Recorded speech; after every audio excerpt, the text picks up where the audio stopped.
довольно интересное событие произошло, обнажившее, так сказать, историю. И вот что произошло. Снова у нас эти места. Среднее течение реки Днестр, ПМР. И вот так называемая, хоть это тоже и клише, конечно, но так называемая линия Смирнова. Противовес известной линии Маннергейма, линии Сталина. 1992 год, когда шли бои, здесь были вырыты сети окопов. И получается, что здесь не видно никаких сводов, которые бы удерживали, точнее, каких-то, допустим, бревен, перекрытий, которые бы удерживали кровлю. И из-за того, что шли довольно-таки сильные обильные дожди, то природа обнажила нам вот эту вот линию окопов, линию траншей, которая была сверху накрыта. И что мы здесь наблюдаем?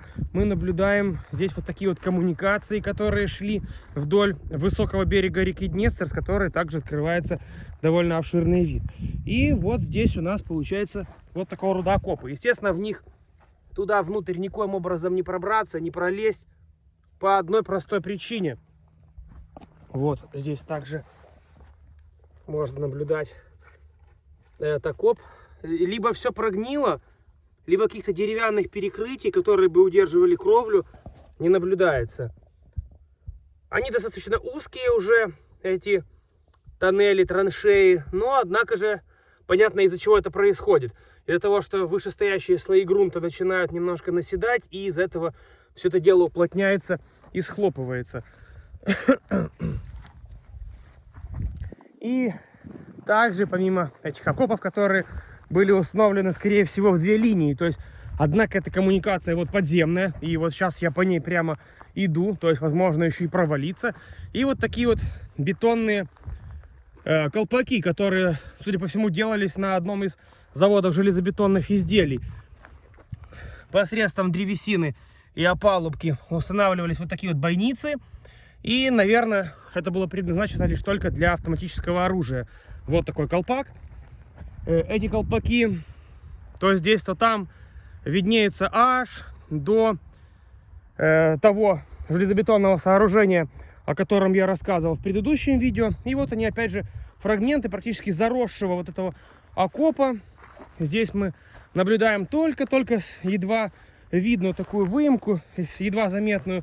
Ну и, соответственно, там, где грунт осыпался, там, где его несущая способность слишком снизилась, там мы видим вот такие провалы.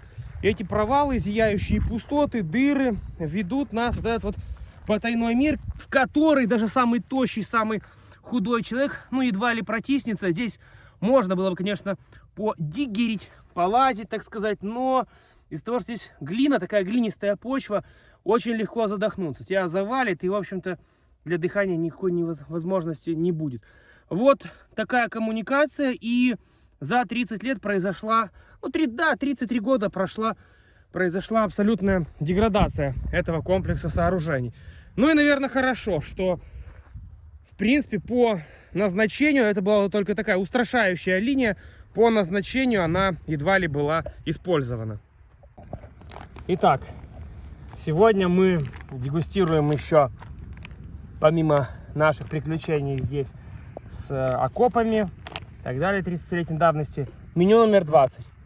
Аналогично, даже не смотрел, понятно, в интернете полно информации о том, что здесь за состав, но для того, чтобы это было интересней, я заранее не изучал, что там находится внутри. Поэтому сейчас, в общем-то, и посмотрю, а тем оно интересней. Вот такой пластиковый пакетик полимерный. И нужно признать, что генерирует подобного рода паёк гигантское количество мусора. Ну просто тьма тьмущая мусора. Его очень много. Что с ним делать? Не знаю, сжигают ли его салаты на костре или нет. Так, беспламенный разогреватель. Вот он.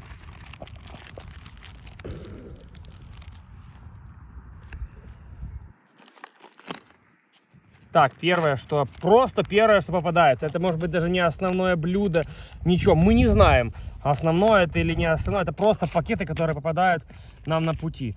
И первое, это тостер, что-то с шоколадной крошкой, видимо. То есть вот у нас... А нет, не с шоколадной крошкой, вру. Надо сейчас скрыть более филигранно, дабы он не покрошился, ибо дальняя транспортировка его и так уже покрошила. Вот получается что. Это такое печенье, вот такого типа печенье, которое имеет инкрустацию вот такую шоколадную, вот шоколадная инкрустация, и полита еще шоколадом. Вот. Следующее.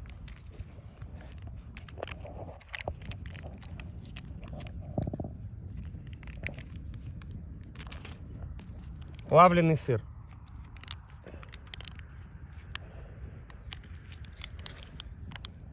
Вот такой плавленый сыр.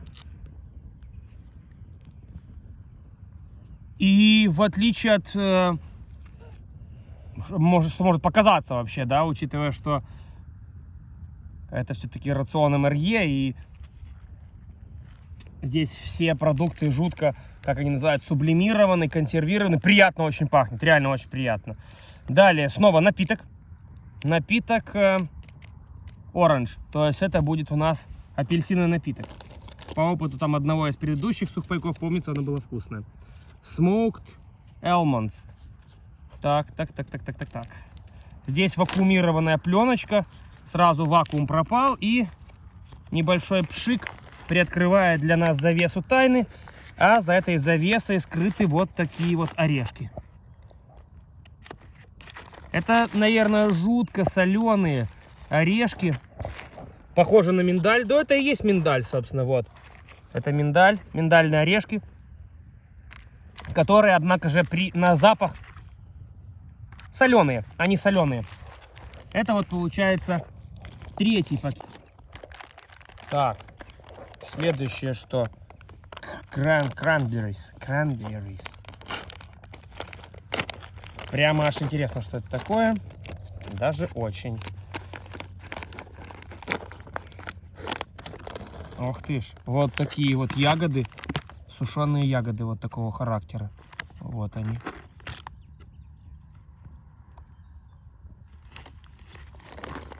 О, посыпались. Жутко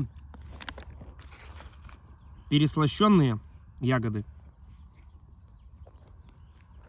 И от этого кажутся немножко рыхлыми. Следующий пакет идет со всевозможного рода салфеточными принадлежностями, в состав которой входит. Ну, вот этот вот рацион питания мне хотя бы этим нравится, тем, что есть кофе. Это приятно, потому что не всегда он тоже встречается. Здесь классический такой набор, то есть кофе, сахар, сливки и еще какая-то дополнительная композиция, которая формирует общий так называемый купаж-сипаж кофейного напитка. Далее, следующий по счету пакет. Ну, мы исключаем вот эту бумажную структуру. И далее у нас идет что-то кексоподобное. Но поскольку у нас должно быть основное блюдо впереди, то однозначно, что это что-то должно быть не приторно-сладким. Ну, что-то такое. Это у нас получается, как древние люди делали вот эти вот глиняные горшки веревочным способом. Так же самое у нас получается вот такой вот, прилипло здесь то, что есть нельзя. Но сейчас мы отлепим, и мгновенно, в ту же секунду, это уже можно будет есть. Все. По запаху это что-то очень перченое. Ну, как раз это к основному блюду. То есть вот такая вот булочка. Она мягенькая достаточно, хотя и по краям такая слегка как бы влажненькая. То есть сохранила она свои специфические особенности и свойства. Следующее, что у нас идет, это итальянский соус. Ну, используя свой котелок армейский, выдавливаем как остатки зубной пасты, так, чтобы ничего не досталось врагу. И все полностью поместилось в котелке. Итак, выдавливаю эту субстанцию. Вот что у нас получается. Все без остатка.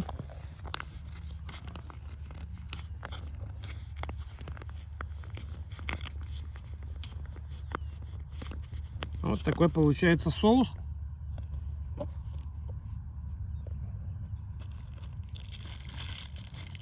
Итак, уже даже сейчас можно сказать, что это у нас вот такие вот колбаски. Вот они. Кстати, необычно, очень необычно сделано. Вот колбаска порезанная. И все это залито в соус. Запах такой приятный, томатный. Вот даже тут фрагменты томата встречаются. Вот примерно таков рацион. И это, напомню для себя в первую очередь, меню номер 20. Распаковка американского сухпайка на железобетонном сооружении высоко-высоко над рекой Днестр.